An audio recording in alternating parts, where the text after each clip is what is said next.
قرآن مجید کی سورہ نور میں اللہ تعالیٰ فرماتے ہیں، جس کا ترجمہ ہے کہ بے شک وہ لوگ جو پسند کرتے ہیں کہ ایمان والوں میں فحاشی اور عریانی کو پھیلائیں، ان کے لیے دنیا میں بھی دردناک عذاب ہے اور آخرت میں بھی سخت عذاب ہے۔ ناظرین، سوال یہ پیدا ہوتا ہے کہ دشمن ہمارے معاشرے میں ایسا کلچر کیوں لانا چاہتا ہے؟ وہ ہمارے ایمان پر حملہ آور کیوں ہو رہا ہے؟ فحاشی اور عریانی کی یوں تشہیر کیوں کی جاتی ہے اور نیم برہنہ لباس کو غیر معمولی میڈیا کوریج کیوں ملتی ہے؟ سوچنے کی بات ہے کہ اگر عورت شرم و حیا کا پیکر بن جائے اور نیم لباسی کی بجائے مکمل حجاب یا عبایا زیب تن کر لے تو سیکنڈز میں اربوں خربوں کی فیشن انڈسٹری دھڑام سے منہ کے بلا گرے۔ السلام علیکم ناظرین، آج جب میں اپنے معاشرے کو دیکھتا ہوں تو بے ساختہ شاعر مشرق علامہ محمد اقبال مرحوم کا ایک شعر یاد آنے لگتا ہے، جس میں وہ نسل نو کو مخاطب کرتے ہوئے کہتے ہیں، حیا نہیں ہے زمانے کی آنکھ میں باقی، خدا کرے کہ جوانی تیری رہے بے داغ۔ ناظرین، مغرب کی اندھی تقلید اور مذہبی بیزاری نے ہمیں اس مقام پر لا کھڑا کیا ہے کہ ہم بے حیائی اور عریانی کی جیتی جاگتی مثال بن چکے ہیں۔ بالخصوص میڈیا کی دنیا کی بات کی جائے تو فوراً ہی ماڈلز، حیا باختہ ڈرامے اور موسیقی وغیرہ ذہن میں گردش کرتے ہیں۔ اول تو شروع دن سے ہی میڈیا نے کوئی تعمیری کام نہیں کیا، مزید یہ کہ تخریب کے بدترین طریقے جس سے نوجوان نسل سے شرم و حیا کو ختم کر دیا جائے، اس کے لیے ہر طرح کا ہتھ کنڈا عمل میں لایا جا رہا ہے، اور مجال ہے کہ حکام بالا میں سے کوئی انہیں روکے، پارلیمنٹ ان کے بارے میں کوئی قانون منظور کرے، سب چپ۔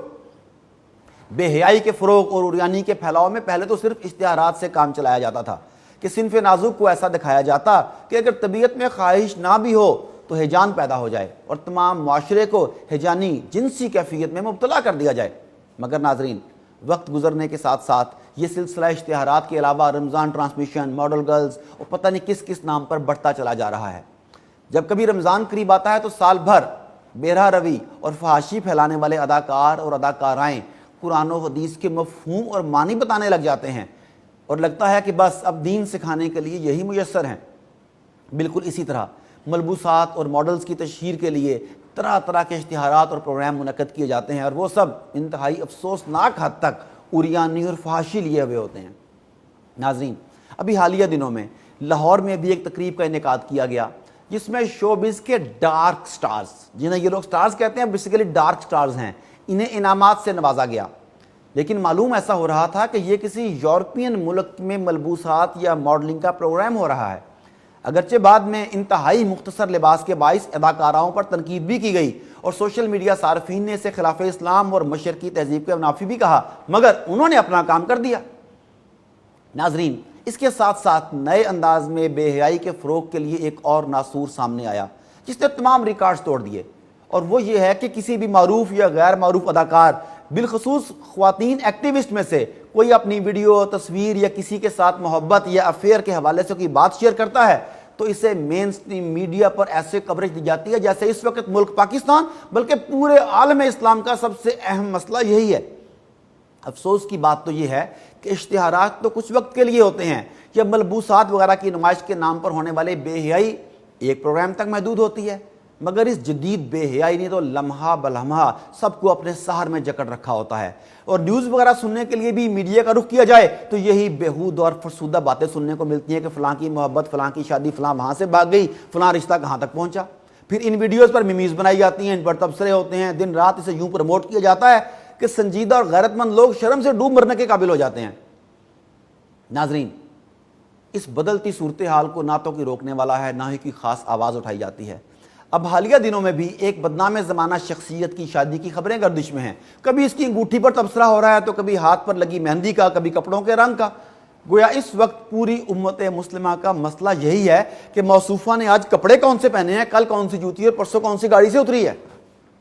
یوں معاشرے کو مسلسل ایسے ہیجان میں رکھا جاتا ہے کہ بچے بڑے سب اسی کو زیر بحث لاتے ہیں، اور ہر محفل میں اسی بے حیائی کے قصے کسی نہ کسی حد تک ضرور سنائی دیتے ہیں۔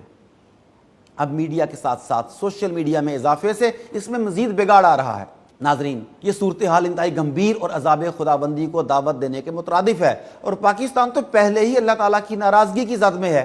اس سب کے بعد ہمیں تو ان امور سے مکمل اجتناب کرنا چاہیے تھا۔ آئیے ایک دو احادیث اور قرآنی آیات پر روشنی ڈالتے ہیں تاکہ اس کے بھی گناہ کی سنگینی معلوم ہو سکے۔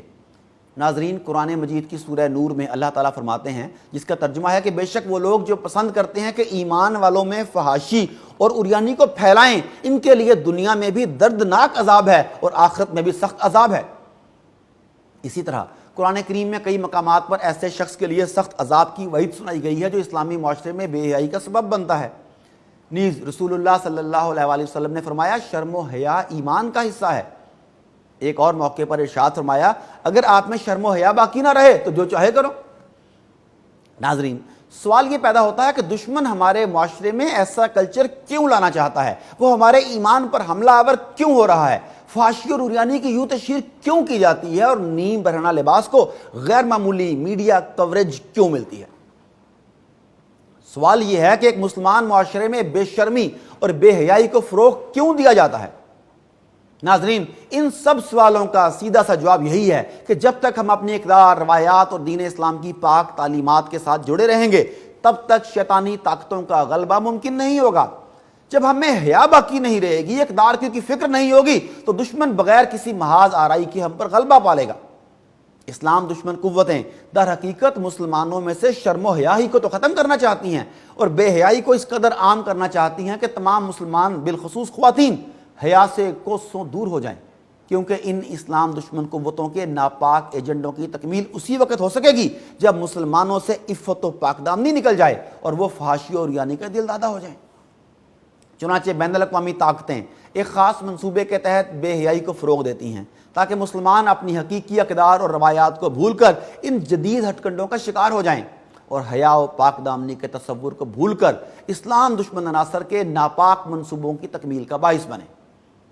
ناظرین، یہاں ایک اور اہم بات بھی سمجھنا ضروری ہے جو عموماً ہمارے ذہنوں سے محو ہو جاتی ہے، وہ یہ کہ بات صرف خواتین کے فیشن یا لڑکیوں کے لباس تک محدود نہیں، بلکہ در حقیقت یہ فیشن، لباس، میک اپ اور بیوٹی سے وابستہ ہزاروں قسم کی مصنوعات ایک ایسی انڈسٹری کو فروغ دیتے ہیں جسے دنیا فیشن انڈسٹری کے نام سے جانتی ہے۔ اس فیشن انڈسٹری سے ناپاک ایجنڈوں کو پورا کیا جاتا ہے۔ ان کی اہمیت اور افادیت کے حوالے سے کچھ یوں تشہیر کی جاتی ہے کہ ہر صنف نازک فیشن کی دل دادا ہو کر رہ جاتی ہے۔